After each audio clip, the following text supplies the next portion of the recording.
Good evening and welcome to the July 10, 2018 County Commission meeting. We have a quorum, so I'll call this meeting to order. If you would please bow your head with a moment of silence for us.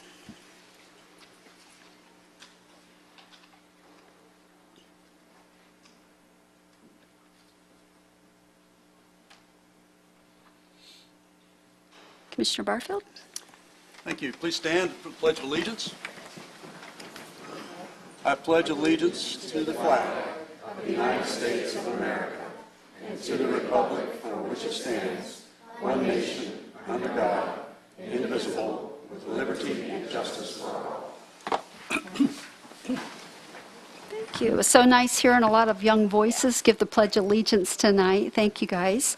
We have some minutes to approve, May the 8th, May 22, May 24. Do I have a motion? So moved. Motion by Commissioner Barfield. Second. Second by Commissioner Isnardi. All in favor say aye. Aye. Aye. Opposed? Passes 5-0. We will move into resolutions. I believe this is yours, Commissioner Smith. Yes, Rosa Santiago, want to come forward, please? And I'll read the resolution, then you can tell us a little bit more about the Salvation Army. And thank you for being here. Whereas the Salvation Army, Melbourne Corps, has served those in need in South Brevard County since 1969. By honoring the Salvation Army's Bible-based message, ministry motivated by the love of God and mission to preach the gospel of Jesus Christ and to meet human needs in His name without discrimination. And whereas last fiscal year, the Salvation Army Melbourne Corps assisted over 46,672 people by providing a wide array of social services, including financial assistance, food, clothing, school supplies, and medical prescriptions to individuals and families in need. And whereas 6,944 nights of shelter for 109 women and children at the Sue M. Pridmore Center for Women and Children were made possible last fiscal year, in part by the Salvation Army's Melbourne Thrift Store proceeds. Whereas the annual Red Kettle campaign continues to be the channel through which the Salvation Army is able to do the most good, assisting those in need. And whereas more than 1,467 people enjoyed Thanksgiving and Christmas dinners, and over 2,780 children and seniors received Christmas gifts, collected and distributed through the Angel Tree program in 2017. And whereas a first responder in times of emergencies, the Salvation Army Melbourne Corps can be depended upon to provide a mobile canteen capable of producing 3,000 meals per day. And whereas the devoted, compassionate volunteers of the Salvation Army act selflessly on behalf of all residents of our community wherever there is a need. Now, therefore, be it resolved that the Board of County Commissioners of Brevard County, Florida, does hereby proclaim the week of May 14 through 18, 2018 as Salvation Army Week, and urges all citizens to join in saluting the steadfast men and women who bind up the brokenhearted and renew the heart of our community by their dedicated, quiet service of compassion, done, ordered, and adopted in regular session this 10th day of July, AD 2018. Madam Chair, I so move. I have a motion. Do I have a second? Second. Second by Commissioner Barfield. Motion made by Commissioner Smith. All in favor say aye. Aye. Aye. Opposed? Passes 5-0. Thank you. You have the floor. Thank you. I speak in here. Speak this way. You can speak in the microphone. Yeah, just speak into the microphone. That way we can hear you. Thank you, Commissioner. I do apologize that Lieutenant Rojas was unable to be here, as he is up in Camp Keystone with about 20 children of ours that we've taken up there for the summer, for their summer camp program. That's where they learn a lot of other hobbies. They learn interests. They learn more on how to communicate with one another. So that's where he's at. So you have me. I'm just as good. So. And pretty. Thank you. Yeah, so as you clearly indicated in the resolution, there is a need here in Brevard County, and that's why I am out there spreading the awareness, letting everybody know. A lot of things that we do in our organization, the way that we reach out, letting people know that we are a big resource to help whoever is in need, from women, children, men, veterans, elderly, people who have medical needs, people that need food, people that need help with rents. We are there for that. So yes, we do encourage everybody that needs this help to come to the Salvation Army, as we're ready there to do the most good. Thank you.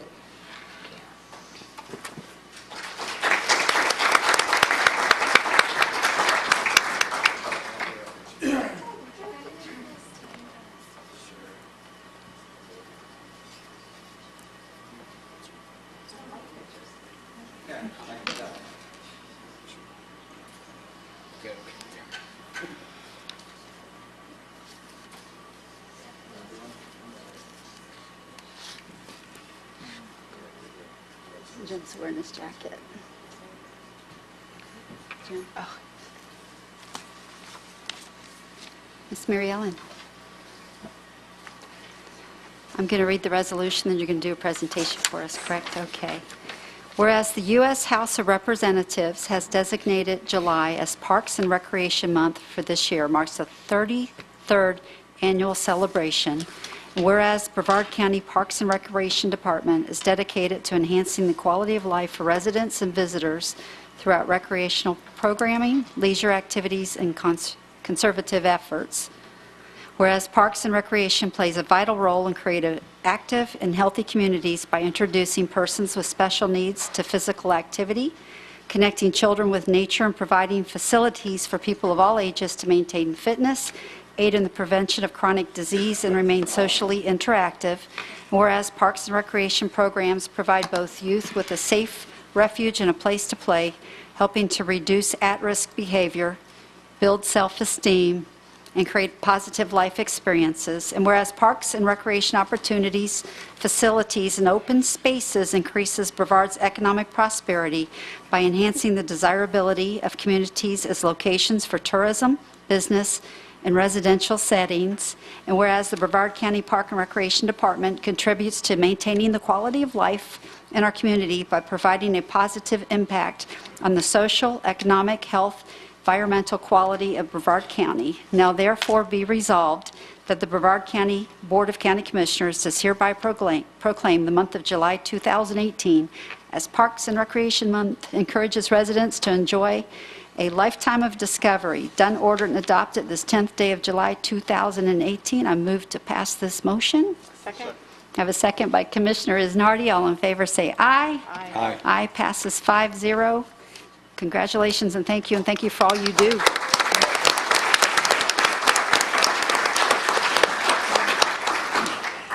This year marks the 33rd anniversary of Parks and Recreation Month. This year's theme is A Lifetime of Discovery.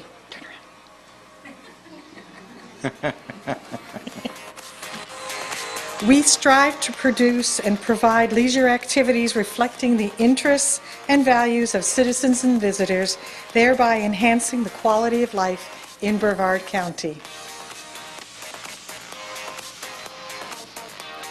When people envision Parks and Recreation, they picture playgrounds and sports leagues. Today, Parks and Recreation offers so much more than it ever has, and more than many realize. Parks and Recreation helps create a lifetime of discovery.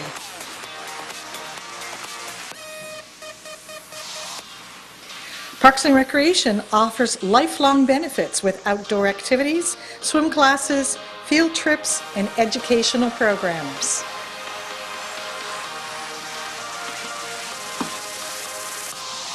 Every year, participants discover new friendships, hobbies, sports, science, technology, and health and wellness.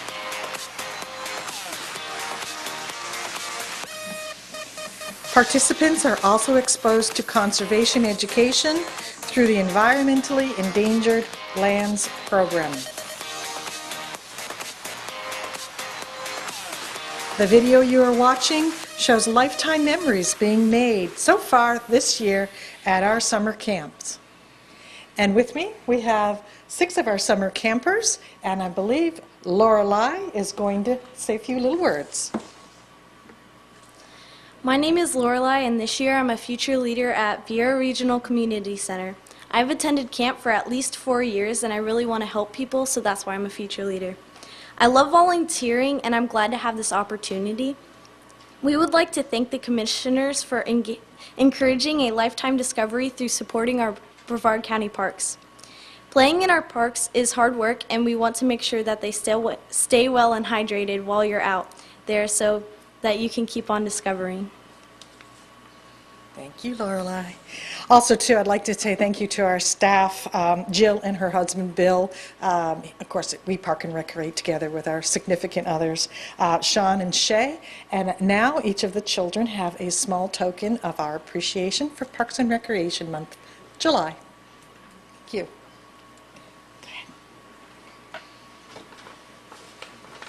Oh, thank you. Thank you. A little small. Nice. That was close. Thank you. What's the littlest one? Thank you very much for your support.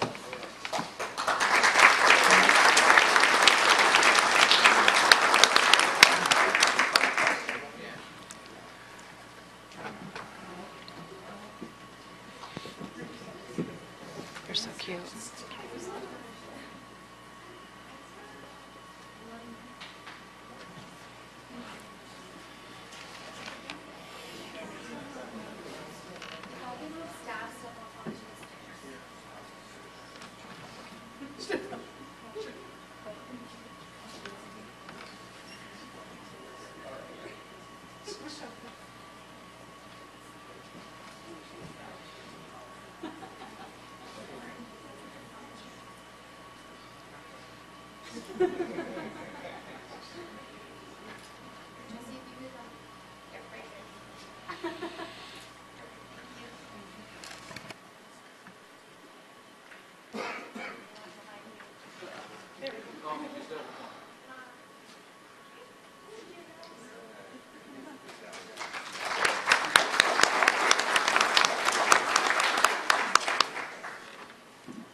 Thank you. I'd like to ask Mrs. Mary Morgan to come forward.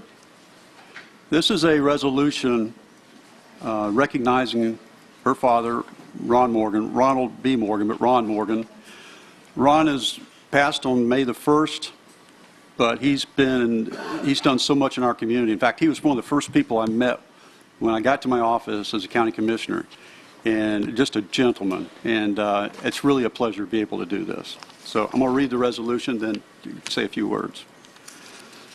Whereas Ronald Bryan Morgan, after graduating from Manhattan College in Riverdale, New York in 1955, was employed as a principal engineer for McDonnell Douglas Astronautics Company from 1955 to 1994, and served on 3 NASA industry boards, including the NASA Change Control Board of Control for Apollo 1, STS-51L, which was the Challenger return to flight, and NASA Launch Readiness Review Board.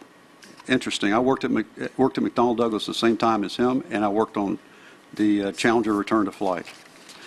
Whereas, working as a member of the Department of Elder Affairs Advisory Council and as a member of the Brevard Commission on Aging in 2006, Ron Morgan assisted Brevard County with becoming a Communities for a Lifetime, which included representation from all 16 Brevard municipalities, becoming a Department of Elder Affairs best practice model for Communities for a Lifetime. And whereas in 2007, Ron Morgan served as president of the American Millennium Foundation. Ron's organization provided funds to the Florida Licensing on Wheels program to sponsor Florida IDs for children and seniors throughout Brevard County.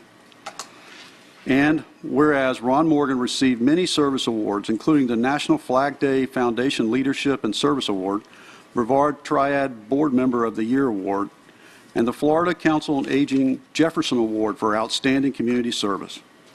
And whereas Ron Morgan will always be remembered as an ambassador for Brevard County's elder population, who committed himself tirelessly to advocating for the rights and respect of our elders, as well as a volunteer who served on many other state and local advisory boards, such as the Florida State Guardianship Association, Senior Resource Alliance Advisory Council, Brevard County Triad, and the Brevard Commission on Aging. Together, we honor the memory of Ron Morgan for his commitment to our community. Now, therefore, be it resolved that the Board of County Commissioners of Brevard County, Florida, does hereby honor the memory of Ronald Bryan Morgan, done, ordered, and adopted in regular session this 10th day of July, AD 2018. Madam Chair, I make a motion that we approve this resolution. I have a motion by Commissioner Barfield. Do I have a second? Second. Second by Commissioner Isnardi. All in favor say aye. Aye. Opposed? Passes 5-0. Thank you.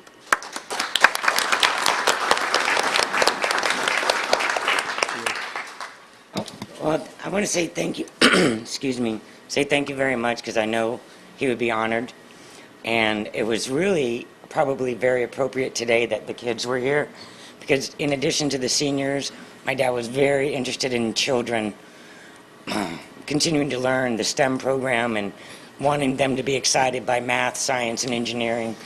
And so I think it's really appropriate that the kids were up first because that was part of his love also, in addition to seniors, was making sure kids were motivated in whatever way they could be. So on behalf of my dad, thank you very much.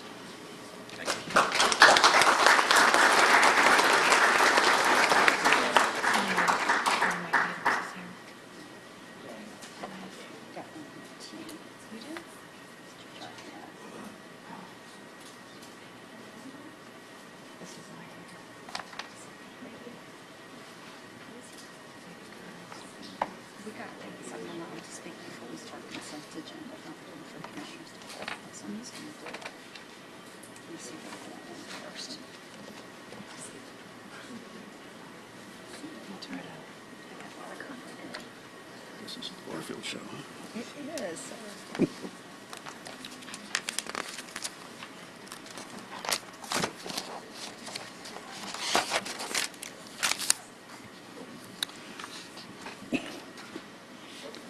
I'd like to now ask Nathan Hewitt to come forward, please. Like we both have haters here today. Yeah, we both will be pals. Gentleman's received his Eagle Scout Award, and with that, I'd like to give a resolution commending you for that. Crazy. Whereas Nathan Hewitt, a resident of Merritt Island, joined scouting as a Cub Scout in August 2006 with Pack 701, chartered with Merritt Island St. Luke's Episcopal Church, and has been a member of Challenger District Troop 701 for the past 7 years. And whereas in pursuit of his Eagle Scout designation, Nathan has earned 41 merit badges and has served his troop in several leadership capacities, including bugler, patrol leader, senior patrol leader, and assistant senior patrol leader. And whereas Nathan has demonstrated a commitment to Boy Scout values and his community by participating in scouting for food drives, assisting others with their Eagle service projects, working during the summer as a Boy Scout camp counselor and lifeguard, and logging over 150 community service hours since entering Merritt Island High School in Merritt Island. And whereas Nathan's Eagle Scout service project consisted of design, seeking material donations, and supervising the construction of a kayak launch and paddling trails for Kings Park in North Merritt Island. This project allows public access to a 2-mile paddling trail free of charge and to promote nature appreciation, and was completed on May the 30th, 2017. Whereas after the successful completion of his Eagle Scout Services project and Board of Review, Nathan achieved the rank of Eagle Scout on November 21st, 2017. Now, therefore, be it resolved that the Board of County Commissioners of Brevard County, Florida, does hereby unanimously recognize and commend Nathan Foster Hewitt for attaining the rank of Eagle Scout and offers congratulations and best wishes for a successful future, done, ordered, and adopted in regular session this 10th day of July, 2018. Madam Chair, I make a motion that we approve this resolution. I have a motion by Commissioner Barfield. Do I have a second? Second. Second by Commissioner Isnardi. All in favor say aye. Aye. Opposed? Passes 5-0. Congratulations.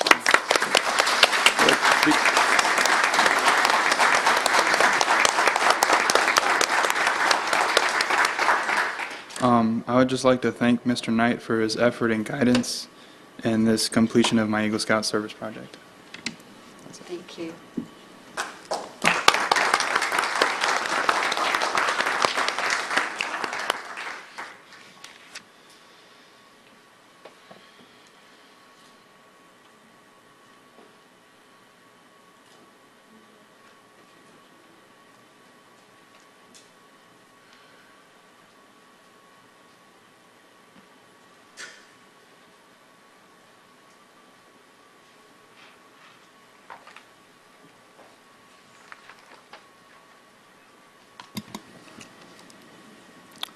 Now I'd like to ask a gentleman to come forward. Bill Kowalczyk, please come forward.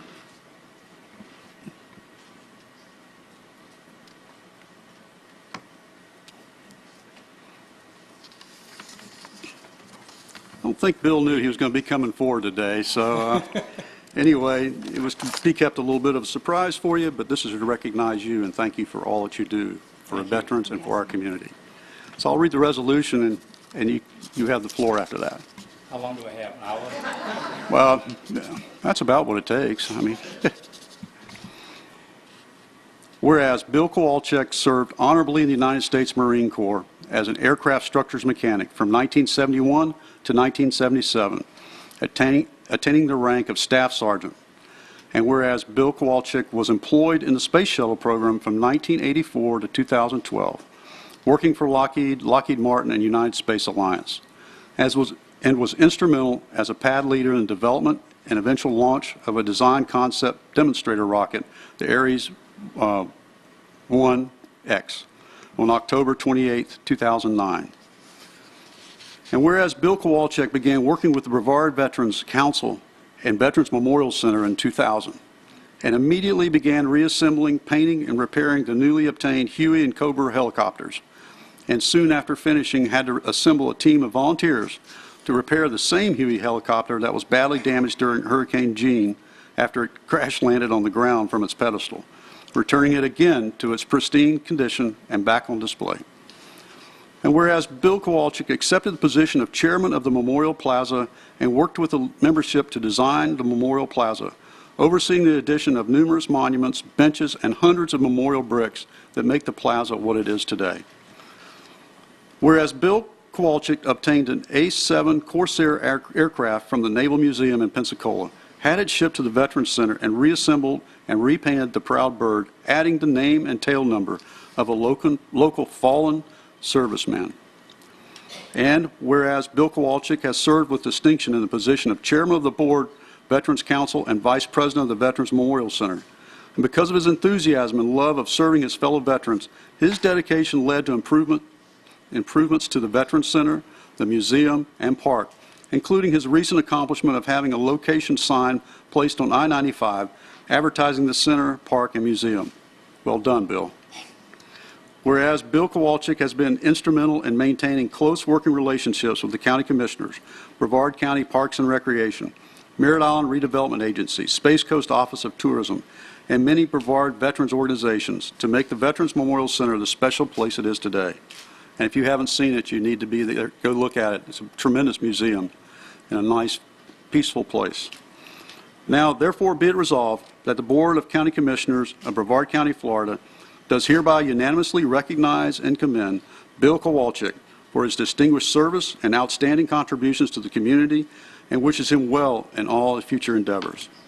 Done, ordered, and adopted in regular session this 10th day of July, A.D. 2018. Madam Chair, I make a motion to accept this resolution. I have a motion by Commissioner Barfield. Do I have a second? Second. Second by Commissioner Isnardi. All in favor say aye. Aye. Opposed? Passes 5-0. Thank you, sir. Thank you.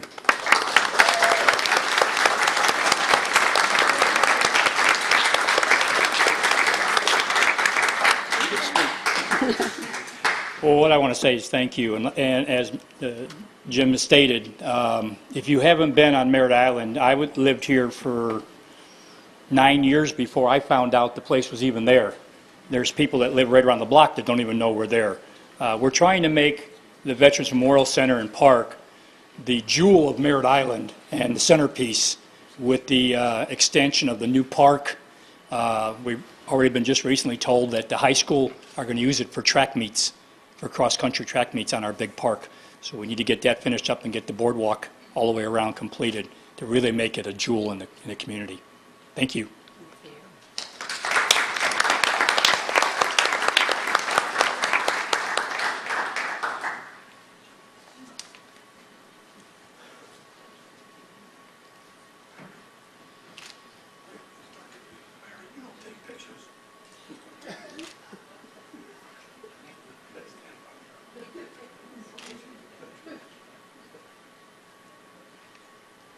Bill, will you smile?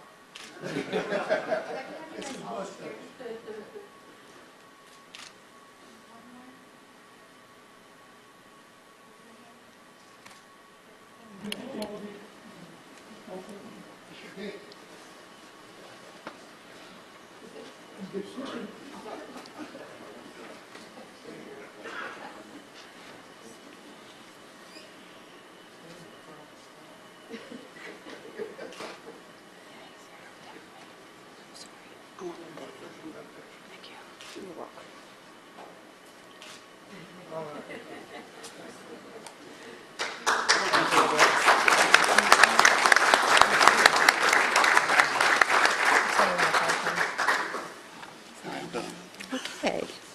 We're moving into consent items. Commissioners, do any of you have any you would like to pull and be heard separately?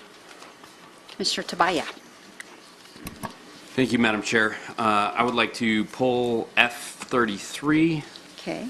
and I would like to vote no without discussion on, or without comment on F22 and F34. 22 and F34. All right. Any other commissioners? Okay. Can I entertain a motion to approve the consent items other than F33? We'll be hearing that separately. And clerk's office, if you note, Commissioner Tabaya is voting a no on item 22 and 34. Do I have a motion? Second. A motion by Commissioner Smith, a second by Commissioner Barfield. All in favor say aye. Aye. Opposed? Passes 5-0. Number 33.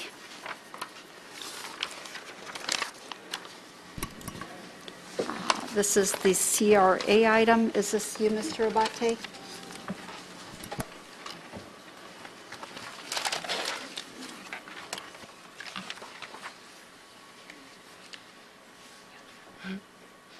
Got a big book.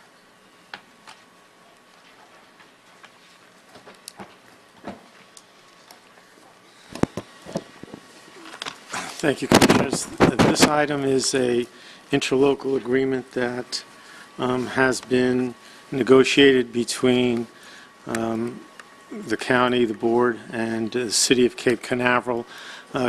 We tried to make it as consistent with the objectives that the board had set forth in the guidelines for the negotiation of CRA agreements with our various municipalities. In this particular case, there was a provision that during the course of our review of the CRA agreement had a provision that provided a differential in the millage rates between what the city and the county paid. The county had been paying a higher millage rate. We found a statute that we believed was applicable, that particular statute, when we noticed that they had received additional revenues through their TIF payments for several years. In 2018, at the end of 17, for the 18 year, we notified them that we would be making a differential in that payment that we would owe them for this year, and that we would be taking back the prior year funds that we believed were overpaid in accordance with the statute. The city had initially, through their attorney, it was about $100,000 total, somewhere close to that amount. The city had initially objected to that and indicated that they would be charging us for interest potentially. We stood by our position. We continued the negotiations, and we successfully negotiated an agreement that the City Council and the CRA have agreed. That's what's before you this evening. It does shorten the CRA by 2 years, from 1940 to 1938. Currently, the county's payment is, I believe, if I recall correctly, a little over $300,000 each year. So those are monies that the county would be getting back, and it'll be significantly higher by that time. We did not accomplish all the items that the board was looking for in terms of guidelines, but we did believe that it was a significant amount of what the board objectives were accomplished in that agreement. And if the board ratifies it and accept that agreement, the city did, as part of this agreement, ratify that the payment structure that we had indicated we believe was the one that needed to be applied is the one that will be applied moving forward, and ratified that the monies we took this year would remain in the county's general fund, and so that's where we are with this agreement. So we're looking forward to the board consideration of this and hopefully approval. Thank you, sir. Mr. Abate, how many more CRAs do we have left to get an interlocal agreement? About halfway, or? I think we're probably a little over halfway in terms of the agreements that we've been able to achieve and bring forward to the board. That's good. Commissioner Tobias.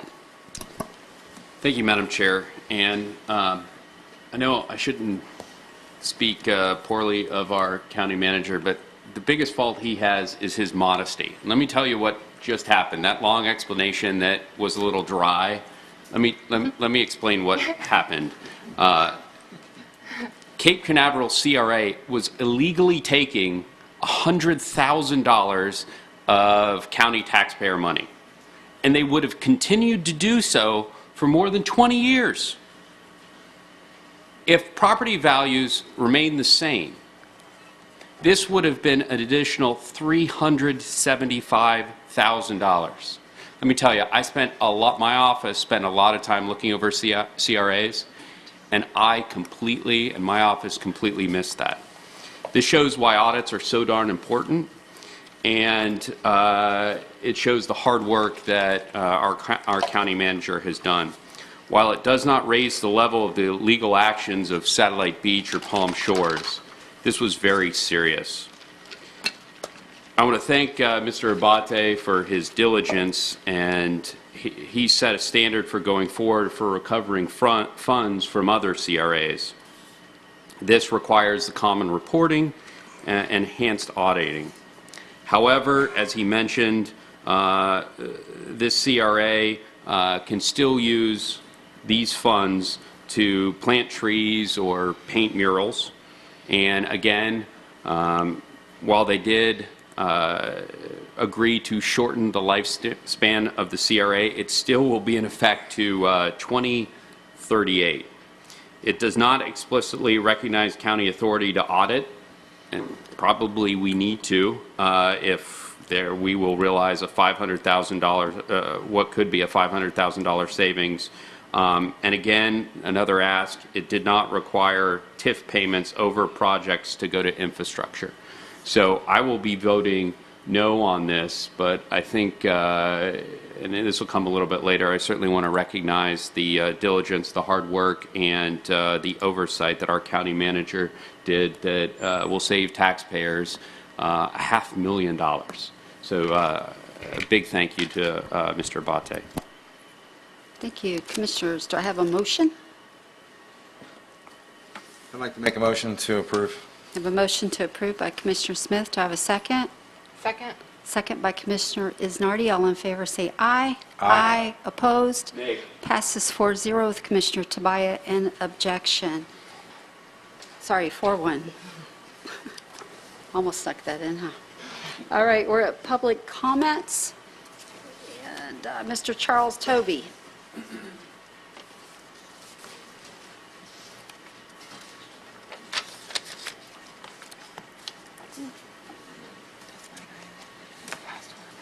Good job. Good evening, sir.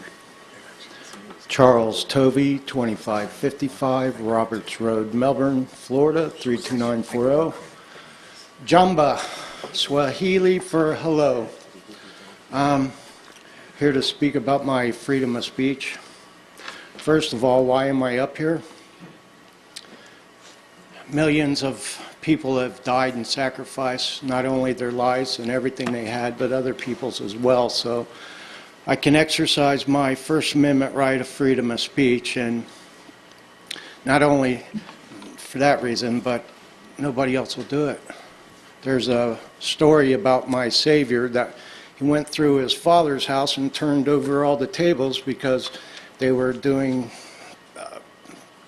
dishonest things. And why were they doing it? Because nobody else would speak up. And it's acceptable practice through all the community and all the higher elite people. These are people practicing it, and nobody did anything about it until finally somebody went and expressed his opinion about things. My My voice is not recognized at Palm Shores. The only meeting I go to, a stranger comes up and says, "We don't recognize your voice here, Mr. Tovey." I got all kinds of people I don't know telling me what I'm not allowed to do. And then I get trespassed from the town of Palm Shores, not only me, everybody I know and anybody I can know. Then I get thrown off the property of the Lagoon House right before my card gets picked. And why? There wasn't a valid reason. Somebody had some things about me. And then I get on the agenda to come up here about my property and the issues. So I come up here and I have my video camera and I'm all ready and I go talk to the sergeant at that time, but now he's a lieutenant who I see often. And he says, "You're not allowed in here, and if you come back, you'll be arrested." So I said, "Fine." I don't come back to the meeting. I go to the county attorney's office and tell them what happened. And they come running up there and finally found me, and he says, "You're not allowed to do that." And yeah, but they did it, and it's been accepted practice. And then the other thing was going to court. After that, it all gets to me going to court on my hearing. So I'd spend my Christmas vacation finding out when my court date is. And I finally get up there on Monday morning. I show up, I think it was 7 or 6 o'clock in the morning, had my boxes of stuff ready for my trial date. And they threw me out of the courthouse. Said, "You're not allowed. Get your junk back in your car." So I lost my hearing. I lost everything. And where do I sit? 4 years ago, you took everything I had. Brevard County didn't excuse me for implying that any of you had any part to do with any of it. My time's up. I do have lagoon knowledge, and I'll reveal it. Have a nice evening. Thank you, sir. Mr. Deegan Torillo?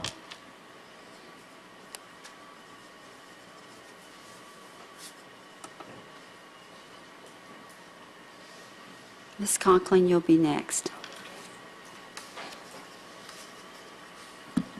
Hi, my name is Deegan Torillo. I'm a student at VR High School, and I'm a constituent of Kurt Smith. I want to thank the county commissioners for their public service and hard work for the people of Brevard County. I specifically like to thank the commissioners Pritchett and Barfield for fighting to protect the funding for the Community Action Agency, which I'm here to discuss with you. Last year, this commission voted to cut the funding of the Brevard County Community Action Agency. The mission statement of the agency is to reduce the causes of poverty by empowering the persons to become self-sufficient through the case management, life management training, and short-term financial assistance, as well as the promoting institutional sensitivity and responsiveness to the needs of the income-eligible persons through a wide range of federal, state, and local resources. Empowering persons to become self-sufficient in a goal which very few people could reasonably oppose, especially here in Brevard, where 14.7% of our population lives in poverty, according to the census. Yet, as members of the commission will remember, funding of the Community Action Agency was diverted for repairing roads in the county. Granted, we are all benefited by smooth roads, but that cannot be more important than empowering 14.7% of our population to escape poverty. One of the most valuable services provided by the Community Action Agency is assistance with utility bills. The program keeps the light on in households with the elderly, disabled, and young children.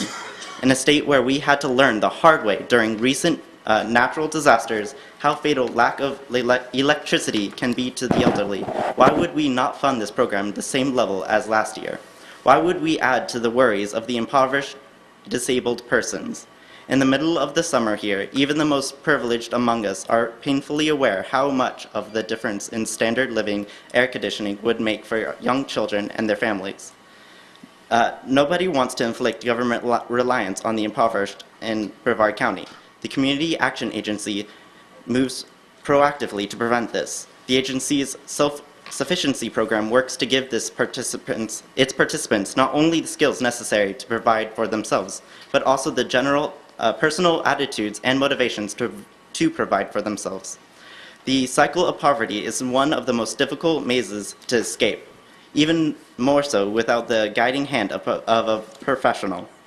By restoring the current scheduled cut of $184,942 to the Community Action Agency, Brevard County would be providing that helping hand.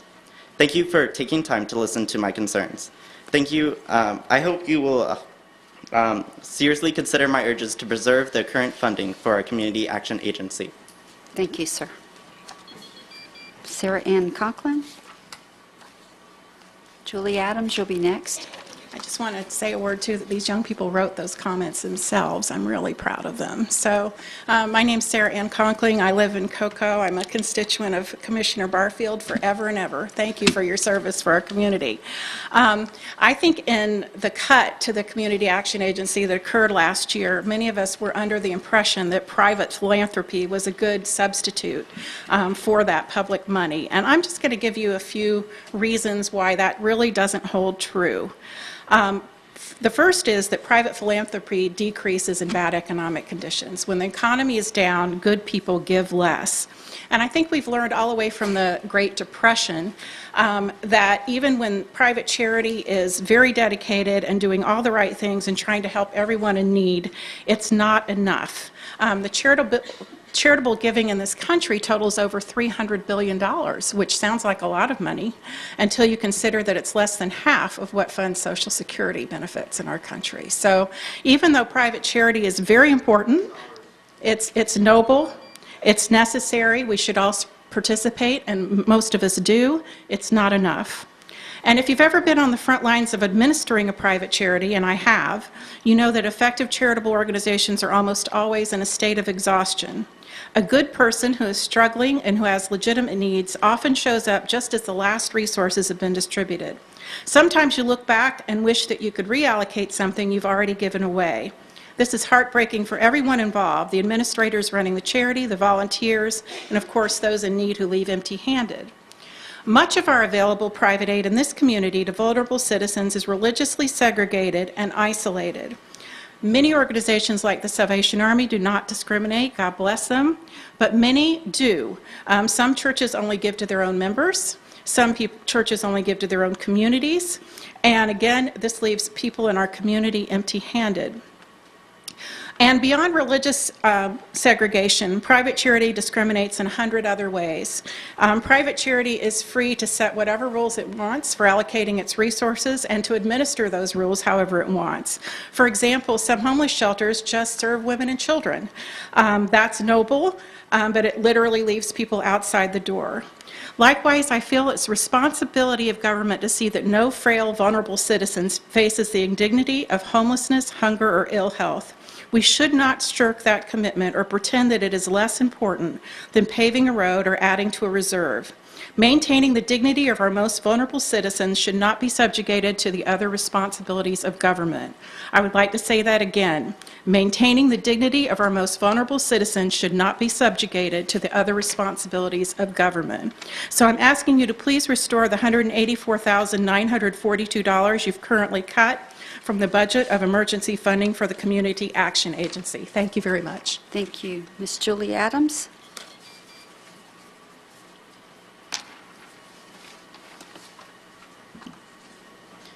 Good evening, members of the Brevard Board of County Commissioners.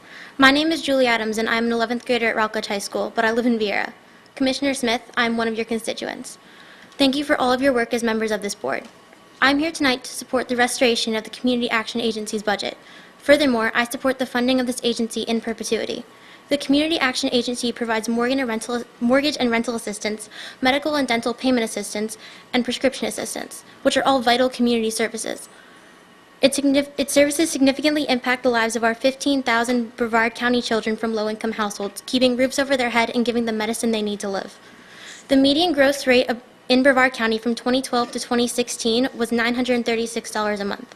In 2014, the Brevard County metro area had the 4th highest rate of foreclosure in the country. I believe everyone should have a home, and the Community Action Agency is doing its level best to ensure that everyone does. Last year, you cut the agency's budget in half, taking away $184,942 to pave a tiny section of road. That cut was stopped at the last moment, but it is scheduled to automatically happen in this next budget year. Was it your intent to provide children you resigned to homelessness a small patch of paved road to live on? Is it not better to prevent the homelessness of children? This is important to me.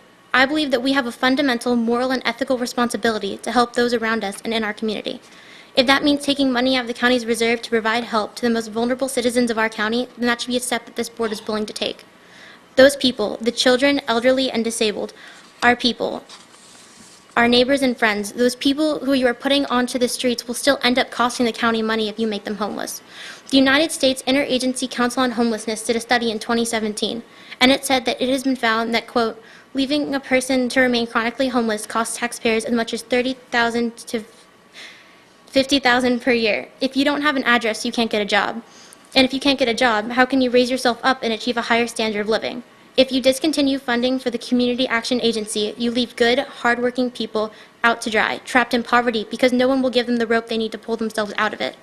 We should aspire to do better by our communities because we are better than that. We deserve better, we deserve more. We deserve opportunities and to be able to support each other in this society when we fall in hard times. Think of the name of the agency I'm here defending, Community Action. Things we do for the betterment of our lives and the lives of those around us. Things we do so that we can all live with dignity. Things we do because in order to pull yourself up by your bootstraps, you must be able to buy a pair of boots in the first place. So once again, I'm asking you to restore the scheduled $184,942 cut to the Community Action Agency. Our most vulnerable citizens deserve your help. Thank you, Ms. Adams. Mr. David Stewart.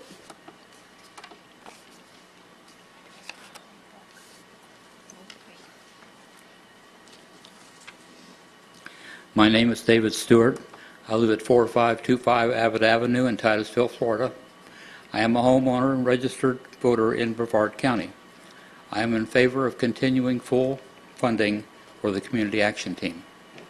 In 2010, I sponsored a Haitian woman and her 3 children to come to America and unite with her husband, who is blind, and his 2 children. Since then, she has had 2 more children, both born in the United States.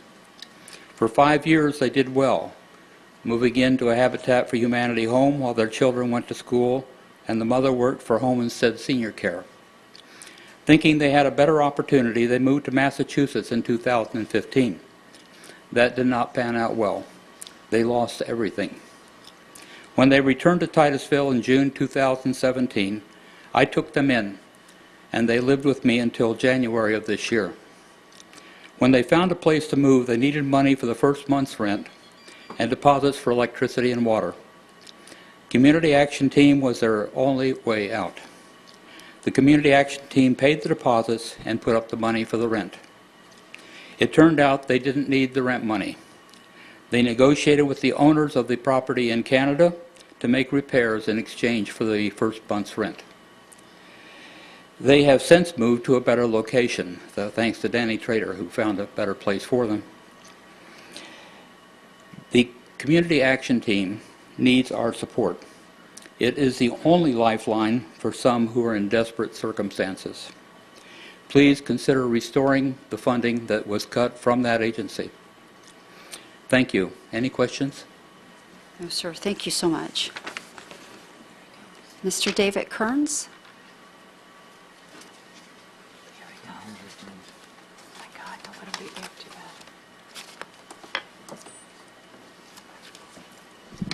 Good afternoon. My name is David Kearns. I live at 668 Dunbarton Circle, Northeast Palm Bay, Florida, 32905.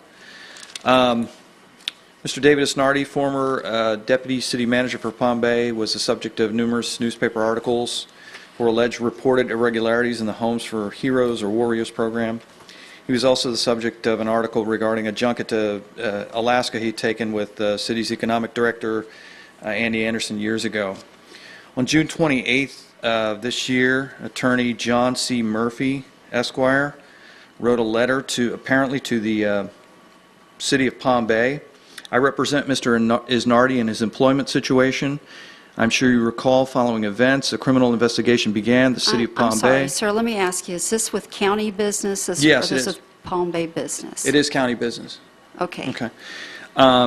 Next, Mr. Isnardi was placed on administrative leave, pay under the advice of city attorney that an arrest was imminent. Additionally, Human Resources asked Mr. Isnardi could not be brought back. Long and the short of this, Mr. Isnardi's attorney sends a message here. I understand David's former position is now being advertised for a fill. David is interested in being reinstated to his former position. I believe, this is the attorney now, I believe this turn of events presents an ideal way to resolve the situation without litigation. Please consider our proposal and advise. This absolutely is not the right way to seek an employment to threaten a potential employer. Madam Chair? Yes, sir. This Point I'm of sorry, order. sir, hold on. You requested that Mr. Kearns, that this had something to do with county? Yes, sir. He, in a minute and a half, he hasn't gotten to anything. I plan to stand right here and get to it, okay? I request that we... It's a minute and a half into this, I'm not moving, I'm talking, okay? That we get to We county froze business? the time, sir. We're going to discuss this a second. That we get to county business? No, or- I'm sorry. County attorney is, Okay. is if this is not, You have 3 minutes of public comment. Okay. Yeah, It should exactly. be directed to county business as It quickly as is. possible. Okay, it is county business. okay, sir, Okay. we're continuing your time. Okay, complicating this situation is the spouse, a county commissioner is the spouse whose territory covers half the city where he formerly worked. This does not pass the ethical smell test. It can be argued he is trying to use his relationship with his spouse to unduly press an advantage against other applicants with the city of Palm Bay. Even if the county says nothing regarding this perception persists, the citizens of Palm Bay have a right to good government untainted by scandal, former or otherwise. The county commission, what is the county commission's role in this? Certainly silence or attempting to shut up a citizen is not the way to go. And certainly laissez-faire to what I consider legal bullying or coercion is not acceptable. Thank you. Thank you. Before you do, if I may, you can sit, sir. There's no question for you. I've been serving with Commissioner Isnardi for a while, and I have never seen anything from her except very honorable actions. We don't always agree on everything, but I have no reason to misjudge her integrity up here, Mrs. Nardi. No, sir. We had a question, and Commissioner Isnardi. And just so for the record, I did not shut you down. I could go into why I think Mr. Kearns chose to use this podium to obviously attack me and my family, and I would love to go into that kind of detail, but I'm not going to because I'd like to think that I'm above that. And I will not discuss potential litigation with the city of Palm Bay. And as everybody knows up here, and most in the public know, that the county does not interfere with city business, nor do they have any say over the city of Palm Bay. So I'll just leave it at that. Thank you. We're going to move into public hearings. We have item H1. Thank you.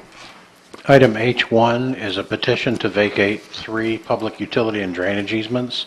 These are located on Lot 17, Block 147, Port St. John, Unit 4. The 3 public utility and drainage easements being vacated will remove an existing shed as an encroachment, and there are no objections received at this time. Thank you, sir. It's in District 1, and I'm comfortable with it. Do I have a motion? So moved. Motion by Commissioner Barfield. Do I have a second? Second. Second by Commissioner Smith. All in favor say aye. Aye. Opposed? Passes 5-0. Item 2. Item H2 is a petition to vacate 3 public utility and drainage easements along the rear and common line between lots 10 and 11, Block 115, Port St. John, Unit 4. The vacating of these easements will remove an existing pool deck, and garage as encroachments, and there are no objections received at this time. Thank you, and I am comfortable with this also. Can I have a motion? Motion by Commissioner Barfield. Do I have a second?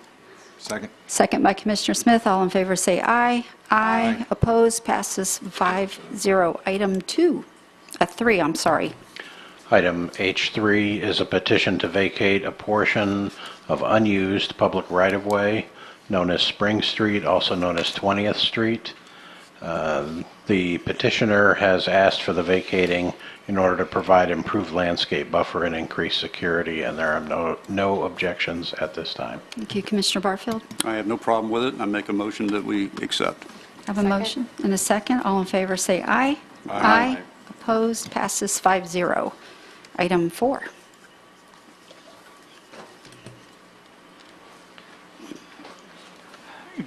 Good evening, Commissioners. Item 4 is a request to change the zoning classification from BU1A to INL on 1.6 acres of land located on the south side of Fay Boulevard, east of Adams Place. On July 2nd, we have received a request from the applicant to withdraw this application. Therefore, no action is necessary by the board this evening. Thank you, sir. So I'll close the item, and we'll open item 5. This item is the fire assessment ordinance amendment to conform to the changes to Florida statutes.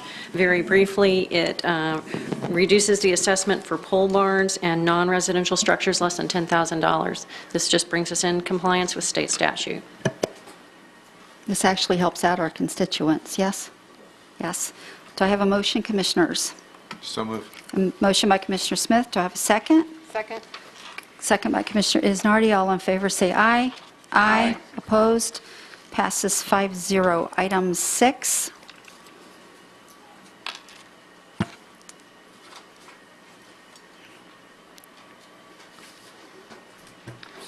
Good evening, Commissioners. The item before you is the first of 2 required public hearings for our CDBG Community Development Block Grant and Home Investment Partnership programs, both federally funded. We're required to every year come before you with our annual action plan that outlines these strategies and other items that we're planning to do over the course of the next year. This first public hearing, we don't require a vote, just the opportunity for the public to come forward. There is a concurrent 30-day public comment period where we will take comments from the public through email, electronic, other electronic methods, telephone, all the way up to July 23rd, and then have the second and final public hearing on the 24th. Thank you, sir. No action necessary, so I'll close this item. Item 7. Ms. Eden Bentley, will you read the script, please? Yes, this is the TEFRA hearing. It has a specific language that is required to be read. This is a hearing for the purposes of the Federal Tax Equity and Fiscal Responsibility Act, TEFRA, as required by Section 147F of the Internal Revenue Code regarding the possible issuance by the Capital Trust Agency of one or more series of its senior living revenue bonds, Rockledge Senior Living Project, in an aggregate principal amount of not to exceed $35 million. At this point, there is an opportunity for the public to speak, and the audience is now asked, are there any persons who wish to speak for or against the bonds or the project to be financed thereby? I have no cards either. And no cards. All right. So the next question is, have any written communications been received by any board members, the clerk, or Ms. Lewis, who takes the comments in the back? No, ma'am. No written comments.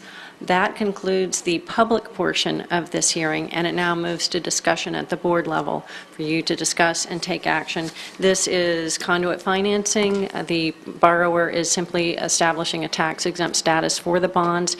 The county does not incur any liability as a result of these bonds. We have consulted outside bond counsel and a financial advisor to confirm that status. The borrower is here to speak on the item if you have any questions. Thank you, ma'am. Commission? I'll make a motion to approve. I mean, we can go into more discussion if you like about the details, but the county's not legally responsible for any of this. We're just acting sort of as an administrative action. Yes, ma'am. Motion by Commissioner I'll Isnardi. second that. I think this will be a terrific addition to our community. Second by Commissioner Smith. All in favor? Oh, Commissioner Barfield. Yeah, I'd just like to say this is a tremendously good project, and just some of the data in our county, there's 20% of our population is over 65, and if you look at the statistics, we're growing, we're an aging population, we're going to see a lot more items like this come up, I hope, in the future. And it's something we've got to start looking at, because we do have an aging population, and you got a couple of them up here on the board. But I resemble me included, that. no, you're not. So I just really think it's a good project, and the location is perfect too in Rockledge, so I'm all for it. Okay, I have a motion and a second. All in favor say aye. Aye. Opposed? Passes 5-0. Item 8. Item 8 is a revised resolution and exchange agreement between R.C. Kirk and Ethel May Kirk in Brevard County. This is in District 1. It's located up in Mims. The Kirks own a piece of property that is separated from the right-of-way by a piece of property owned by Brevard County. The exchange is, Brevard County exchanges a strip of land 70 feet wide, sufficiently wide to construct a public street. And the Kirks exchange some easement rights over that piece of property for access and also for the use that we're using it for now until such time as it's needed for access, and also for a buffer strip along on their property between the two parcels. There's no objections to this. Thank you, sir. received. And I just want to say the way you worked on this creatively to get all this accomplished was outstanding, and I appreciate it. Thank you. Thank you. Do I have a motion? So moved. Motion by Commissioner Barfield. Do I have a second? Second. Second by Commissioner Smith. All in favor, say aye. Aye. Opposed? Passes 5-0. We're on unfinished business, number I-1.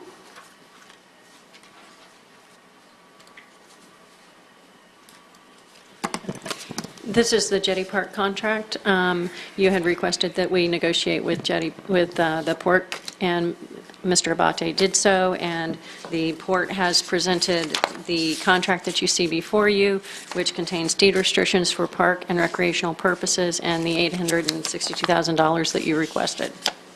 Thank you, ma'am. I do have 5 cards on this. Mr. Maurice Boudreau? Yeah. Good afternoon, Commissioners. Thank you for allowing me to speak. This item was something that's been going on for a few years, obviously. I'm sorry, name and address. Name and address, I'm sorry, Maurice Boudreau, 1445 Quince Avenue, Merritt Island, Florida, 32952. I'm president of the East Merritt Island Homeowners Association, and I work closely with Jim Barfield, trying to see if we can pull this together. It was a monumental effort trying to get the backing from the commissioners, who obviously were having a tough time, reaching the idea that they would have to pay for land that they've been renting for 20 years. So we had a great effort from the community, and they decided to push the commissioners in the direction of accepting the option to buy the land, and so I'm hoping that the county commissioners will go ahead and move forward with that. All right, thank you. Thank you so much. Malcolm McLouth?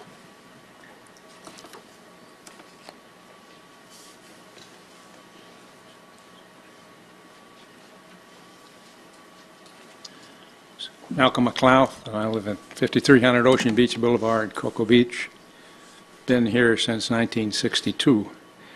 The Jetty Park has special meaning to me because 55 years ago I was a Boy Scout leader, and we were camping out there, and I kind of fell in love with the property, and I felt like we ought to try to make that a dedicated park. So I recognized that the only way to do it was to run for office, so I ran for the Port Authority in '66, and one of my campaign pledges was that I was going to make Jetty Park a dedicated park. And I achieved that in the very first year that I was there. The other item I had on the agenda for the pledge was to get us off the tax rolls, and we did get off the tax rolls in '86. So I did accomplish those two things. But Jetty Park is is a great thing, and I think what I'd like to express to the county is that we really I appreciate personally the fact that you joint ventured with us to create probably the best park in East Central Florida. I mean, actually, the county actually ran the park from 2067 all the way up to 2095, and or 1890.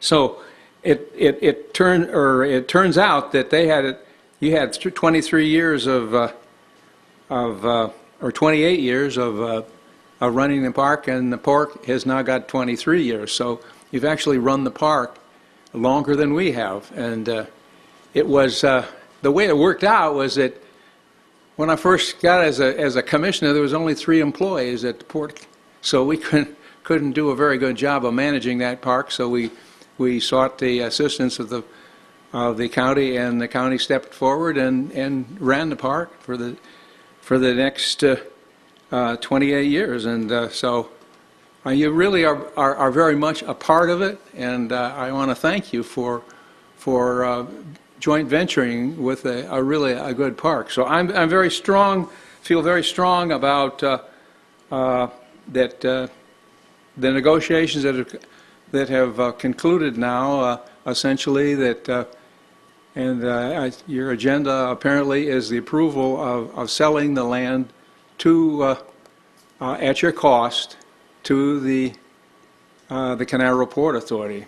My effort in the last 2 years was lobbying the Port Commission, to get them to actually do this. And I apologize for some of the things that may have said, because we really don't believe that. I think the key has always been, and since I spent some 50 years fussing around with all this stuff, so I think the big deal is that these government agencies need to cooperate and keep work it together. And so I want to thank you, and I will feel very good if this thing passes. Thank you. Thank you, sir.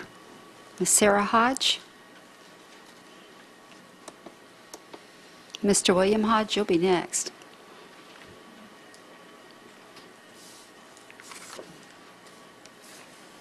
I'm Sarah Hodge, and I'm 390 Sanders Lane, Merritt Island, Florida. I sent you all this morning comments, and I don't know if you've seen them or not. Did you see them? Okay. I just have to say that I ask you to please save this park, because it is special to so many people in this area and worldwide. I talk to people everywhere that have been at Jetty Park because they love it there. And it's so loved that I can't get a parking spot on any big event day or launch day because there's no space. Your 9.6 acres is full too. There's nothing, you can't get into the park. And so it's really needed. And I guess because it was bought with beach and riverfront funds, it should remain a park. That was what the idea was. And there was 2 small parcels that were condemned to get this parcel. And I have a hard time understanding that it could be put out for bid for development. I don't understand how that can happen. And I just ask you, please, you voted 5-0 to accept the 862,950, and that was something that has been agreed 5-0 at the port. Please do this. Thank you. Thank you, ma'am. Mr. Hodge?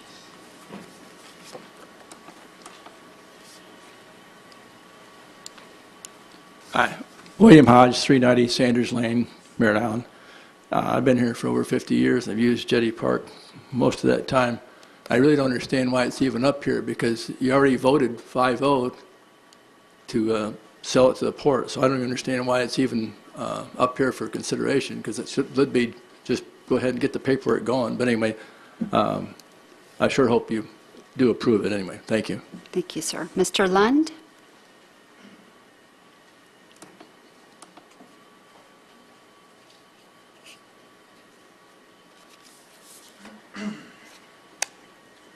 Captain Ted Lund, 151 Garfield Avenue. Jim, sorry I haven't seen you for a while. Wanted to actually correct the record on a couple of things. It was not Mac McLeod actually that took Canaveral Port Authority off the tax rolls. That would have been Commissioner Sue Ford, the only female port commissioner in the history there. I do hope that you approve this sale.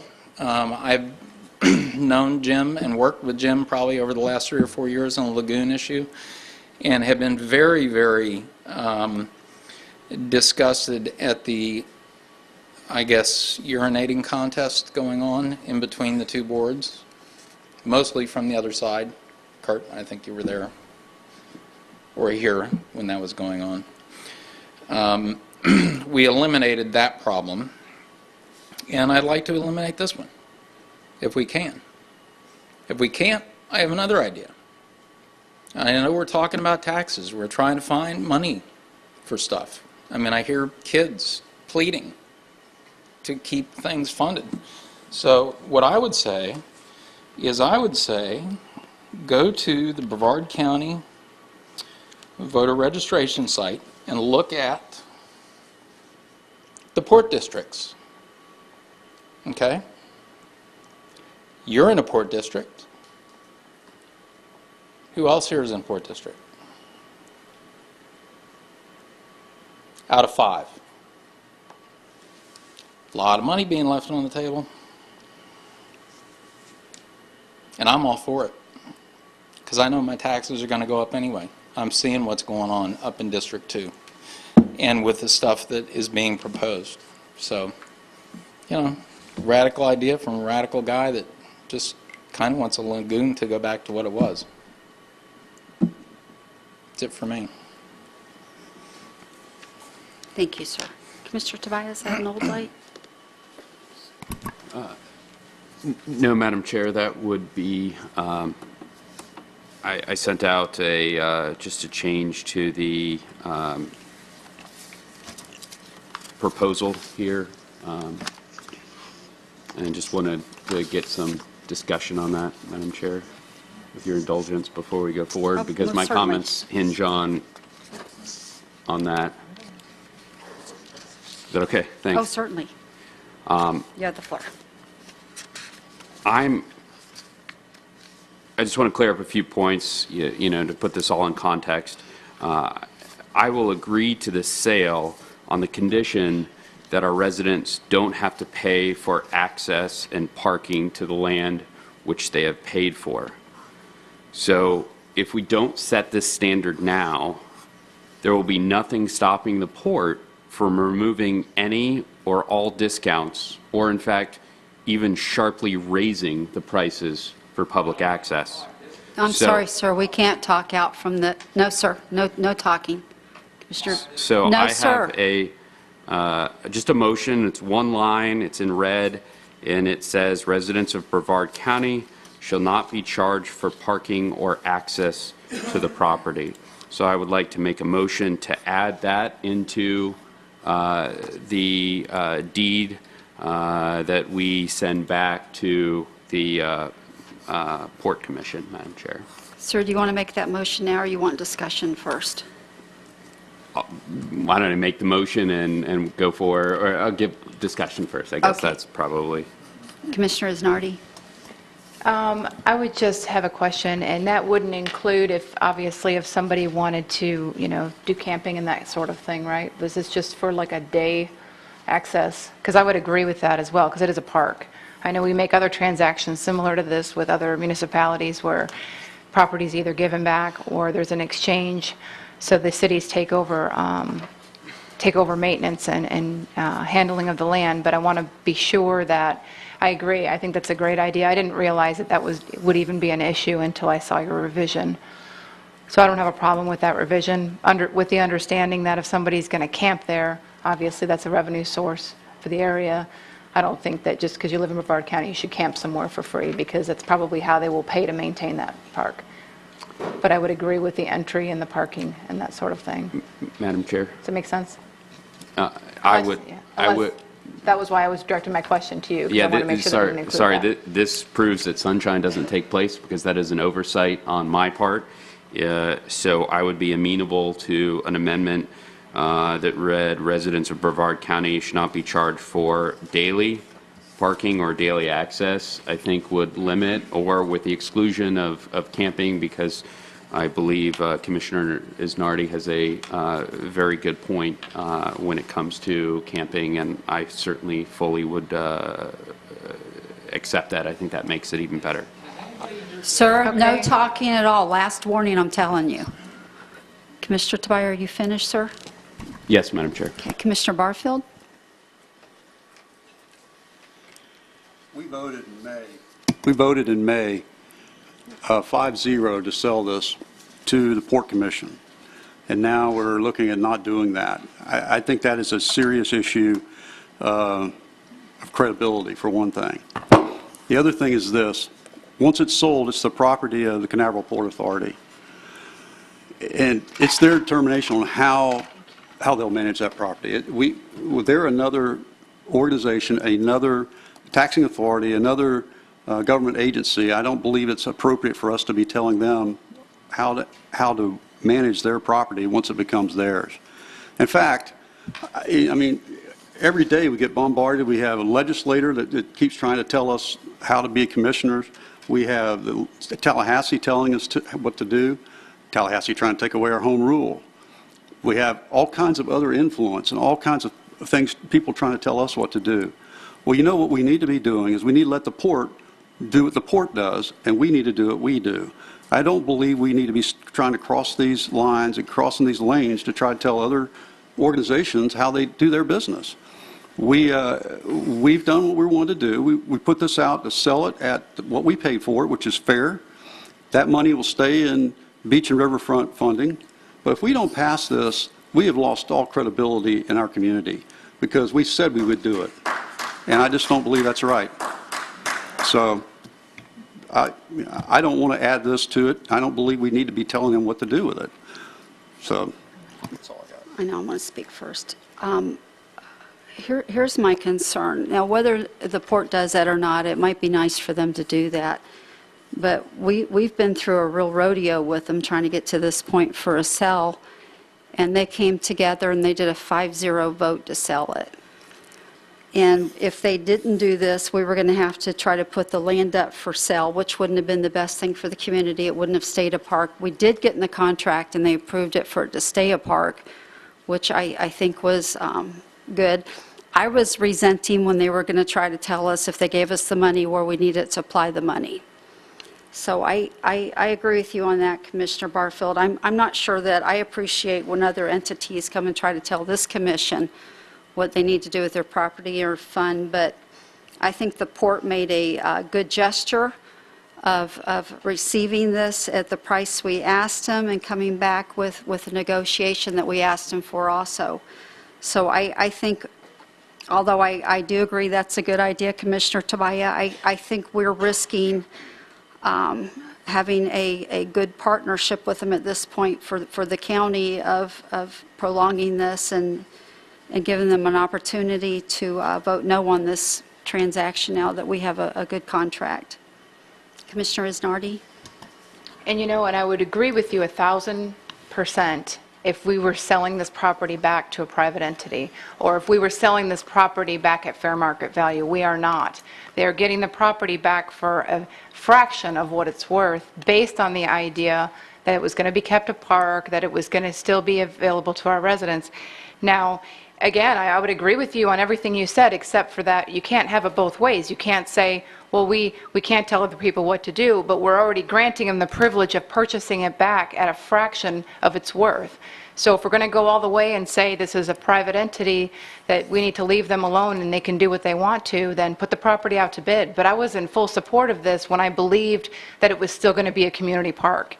And I think, you know, if we're going to give it to them for this price, then I think that we need to include it. Even more so now, because I don't believe that that's a fair argument, unless you're going to tell me that we should get 3 estimates and make them pay the mean average of those estimates. Because then, okay, fine, I'll get out of your hair. We can sell it back like a private piece of property. Otherwise, I don't agree with that analogy. I believe there's already a fee if you go there, even if you are a resident. I think it's like $20 a year or something, or I'm not sure what it is, but I believe everybody pays at $5. Mm-hmm. And I've been taking, my children, I took them there when they were little, and I paid it because they had clean bathrooms, they had facilities, and it certainly made it worth being able to use it as far as a a beach with children and wash them off after. So I think it's, fee-based things.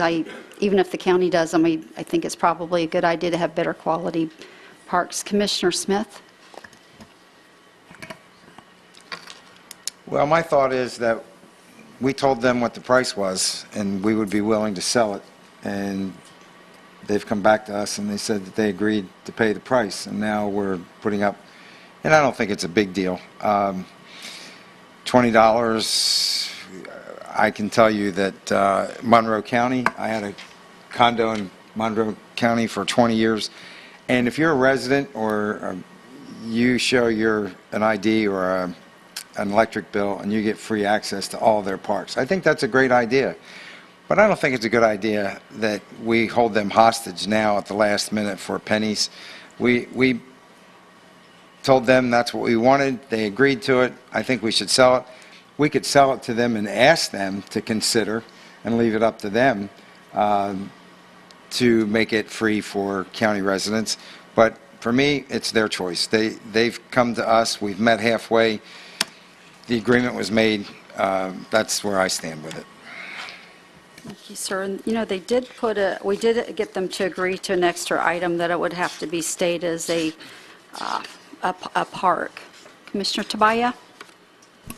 I think everyone's spoken, so even though I count the vote, I still would like to make the motion to counteroffer that this park be free to daily access for all county residents.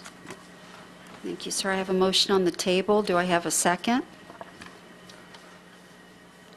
Do I have a second? Motion fails for lack of second. Commissioner Isnardi, your light's on, ma'am. And I'll just say, I apologize. I didn't realize that residents had to pay $20 a year.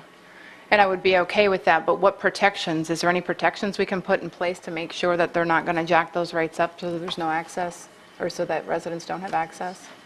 I mean, if they turn it into a big private... Well, we've restricted it to a park. We've restricted it to a park, and it has to stay a county park, so I can't imagine that they're going to treat that park any differently than any other park is treated. Yeah. And I have to believe that, I know that the people on the commission that exists now are cognizant of how important this is to the community. I can't imagine future commissioners 20 or 30 or 50 years from now would feel any different. That's my thought. And, whatever they've been charging through the past years, they've really maintained it very well. I think this is one of those deals again where it seems like for a lot of years it just wasn't right. And it went on and on and on, and now we're trying to clean up, like the golf courses, and I hate to see us in this spot. I mean, I'll reluctantly support it, but I wish we had a little more protections in place, and I wish it would have gone a lot smoother. Commissioner Tabaya, I believe you're next, sir. Thank you, Madam Chair, and thank you for indulging on that motion, and I appreciate you giving me the opportunity. I do have a couple, since I didn't pass, I do have a couple questions for staff. Did we do an appraisal on this property recently? I believe the appraisal that we did is a few years old. And to the best of your knowledge, what did that appraisal come back at? If I remember correctly, I believe it was slightly over $2 million. Okay. So is it fair to say that the taxpayers of District 2 are walking away from almost $1.5 million, assuming that estimate was accurate? Well, if you assume that estimate was accurate, of course, as you know, that the port had a different perspective because of access issues, so they had a different appraisal done, but yes. Assuming that it was sold, what kind of projects would District 2 be able to use those funds for? We believe that those the funds, and I spoke to the county attorney's office about it as well, that they would be able to be reinvested in beach and riverfront infrastructure improvements to existing county properties. So it's my understanding that there's a great deal of flooding that plagues District 2. Could that almost $1.5 million be used to install pumps on the riverfront in North Merritt Island to prevent flooding? I don't know if we could go that far. As a matter of fact, when we spoke, I spoke to the county attorney about that, and they feel that that particular issue probably would need to go and get an opinion from the Attorney General to see if that would be within the scope of beach and riverfront for that, because it can't be used for maintenance, couldn't have been used for maintenance type issues. It would have to be capital improvements. With that, could those funds, would a capital improvement be, say, septic to sewer conversion along Merritt Island and the riverfront? I don't know the answer to that question. Thank you. Just a couple talking points. That way I won't have to push the button again. The Port Canaveral Board has acted despicably. In 2005, the Port received an appraisal for $1.6 million. This is an appraisal that they went out and got. 2 years later, they realized the county was not willing to hand them over the land. So what they did is they went out and cherry-picked and got an appraisal for $192,000. And in all honesty, it appears as though they weren't even willing to pay that $192,000. After learning of this 2015 appraisal, I put in a public record request, Madam Chair, making clear that this was coming from me personally rather than the board, so it was bold in large font, seeking basic information in emails. Let me tell you what I received. An estimate of a cost of $2,219. They wanted $170 an hour for some of their employees to fulfill a basic public records request. In all honesty, while I'm generously paid, this was more than I could afford. More concerning, assuming the port isn't illegally acting in bad faith towards me, most of our citizens, some of who are here today, would not be able to afford this if they wanted that same information. The hypocrisy of the port, criticizing us for considering all options before acting, is astounding. The port itself has flipped properties to developers, including selling property to Walmart for a profit. So it's absolutely essential that they restrict keeping this property as a park rather than profiting off of our residents with additional tax dollars. At their May 30th meeting, Commissioner Allender pointed out this, saying that the port made $2.1 million in profit on a Walmart deal. He said they didn't need this property, let's go ahead and buy it and see if those developers are willing to pay $2 million, was his direct quote. So despite all of this, again, I would be willing to support this if our residents didn't have to pay a fee. Because while Commissioner Barfield, while Commissioner Smith doesn't mind paying $20 to go to a public park, I do. And I think our residents deserve better than having to pay for property that we are handing over at less than half of the cost of fair market value. Since the citizens will not receive free access to a park that they legitimately paid for and are losing millions of dollars, I can't support this sale. Again, I appreciate the port for buying $2.5 million plus worth of property for $862,000. I say that extremely sarcastically because the losers in this are District 2's taxpayers. Thank you, Madam Chair. Thank you, sir. Commissioner Barfield? Wow, I don't know where to start. First off, it's not a county park. It won't be a county park. It's the Port Commission. The other point is this. Because the Port Commission has made profit on selling things does not mean that we should make profit from one government agency making it from another government agency. I don't believe that's right. If we're going to sell something and we sell it out on the street, that's different. But if we're selling to another government entity, that just does not make sense for me. The other point is this: if we don't sell this to the port, our other option is we sell this to developers, and we sell it out there, and it doesn't become a park. It becomes condos or hotels or something else. So all this stuff, all this kind of falls apart when you start looking at what the real purpose of the property is. The real purpose is to keep it a park. The money that they've collected there, from what I've seen in their audit, that goes directly to maintaining that park. So I understand it. Do I like it as a citizen? I don't like I have to pay to go to a park. But again, that's their call. If we don't have this property, if we sell this property somewhere else, they're still going to have the rest of that park, and they still will charge people to go there. Of course, it'll be in the shadows of a condo, but that's their prerogative. So my whole point is this. It comes all back to the same thing. We said what we were going to do with it. Now we should do that. So, Madam Chair, I make a motion that we sell it in accordance with,